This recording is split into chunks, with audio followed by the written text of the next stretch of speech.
Fala pessoal, estou de volta ao canal depois de um longo inverno de afastamento, né? Com um novo visual também. E sem mais delongas, como se diz por aí, né? 2026 anos de Copa do Mundo. Então, nesse meu retorno, eu quero começar uma série falando sobre a relação entre história, futebol e Copa do Mundo. Certo? Então, para começar, eu vou fazer uma pergunta para vocês. Qual é a seleção que nos últimos anos, mesmo sem nunca ter conquistado nenhum título de expressão, ela tem rondado as primeiras colocações nesses campeonatos? Sabe?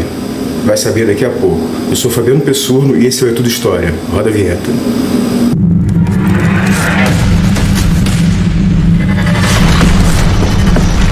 É tudo história.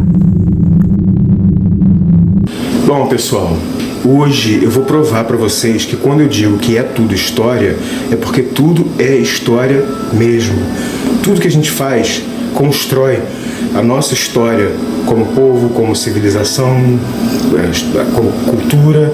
E o futebol é uma parte muito importante da nossa história. A seleção a que eu me referi na abertura é a seleção da Croácia.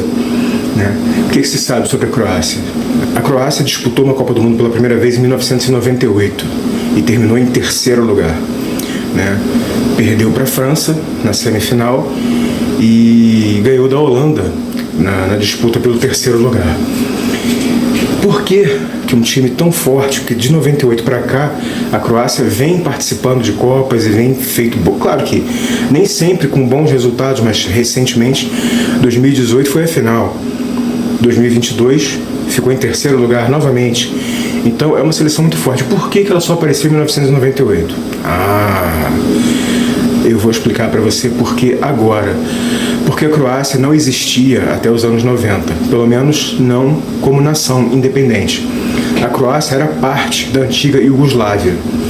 A Iugoslávia era um bloco socialista, né, semelhante à União Soviética, mas a União Soviética e a Iugoslávia não eram parte. A Iugoslávia não era parte da União Soviética, tá?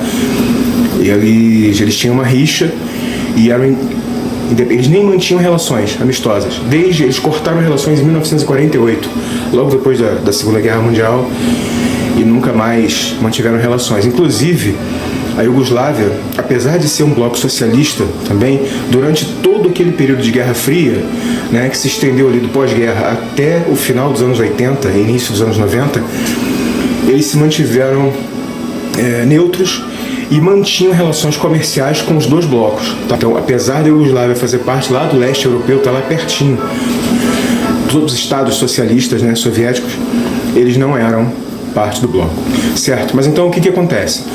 Com o fim, um enfraquecimento do comunismo, né, no planeta, queda do Muro de Berlim em 1989, né, o próprio desmoronamento da União Soviética ali no início dos anos 90, 1991, a Iugoslávia acabou cedendo a tensões internas, né? Ali no final dos anos 80, o cara que era lá o presidente da Iugoslávia assumiu a presidência, um cara chamado Slobodan Milošević, que muitos de vocês já ouviram falar, com certeza, é um nome que reverbera até hoje. Ele já não é vivo mais, mas é um cara que fez muita coisa errada, né? Então, assim, ele assumiu a presidência da Iugoslávia, sérvio, né?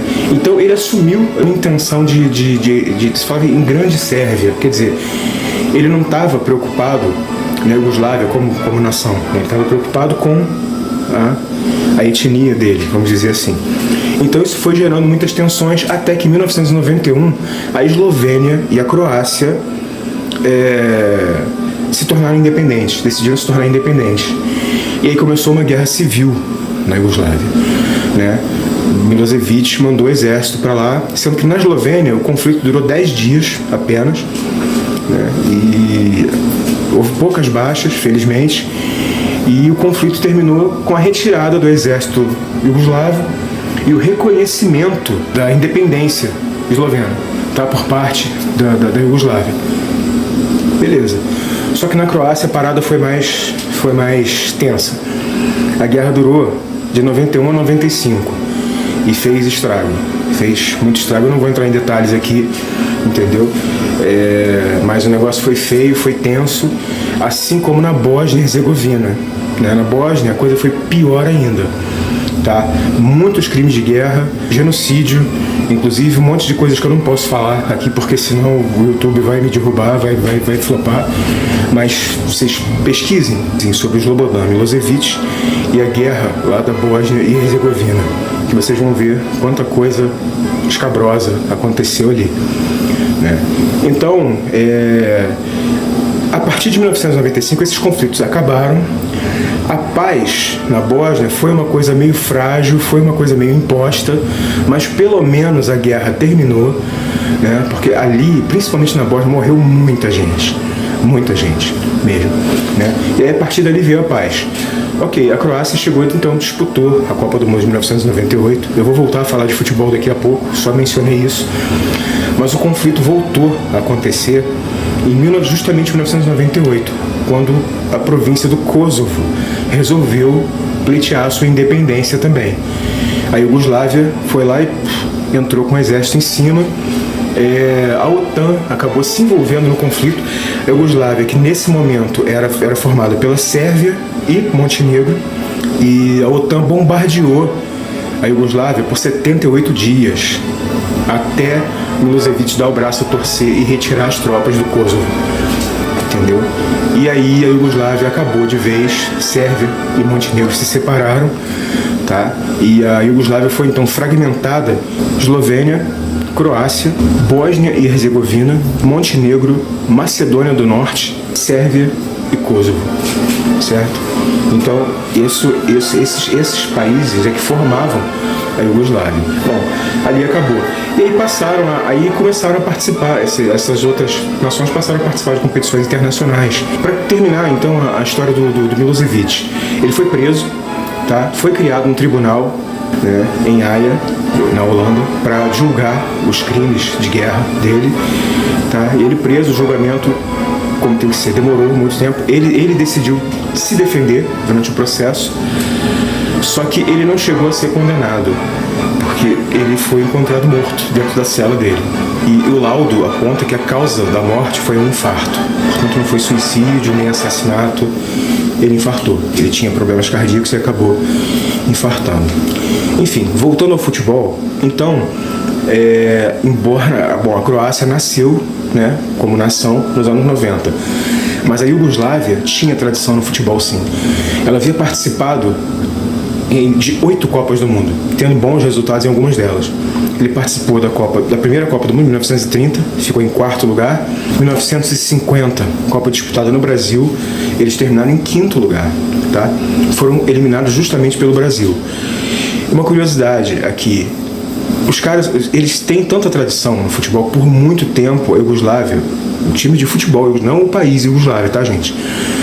A seleção de futebol Iugoslávia era chamada de Brasil da Europa, porque os caras eram muito habilidosos. Eles jogavam um futebol muito parecido com o futebol brasileiro. A última Copa que eles disputaram foi de 1990. Eu era criança, eu me lembro que eu tinha o álbum de figurinhas da Copa, eu me lembro dos jogadores da Iugoslávia e tudo. A Iugoslávia tinha um timaço, tanto que terminou em 5º lugar, vejam vocês, né? E o último suspiro da seleção iugoslava, né, de futebol foi em 1992, quando aconteceu a Eurocopa. A Iugoslávia tinha um time fortíssimo, era favorita, inclusive, mas já tinha estourado a Guerra Civil.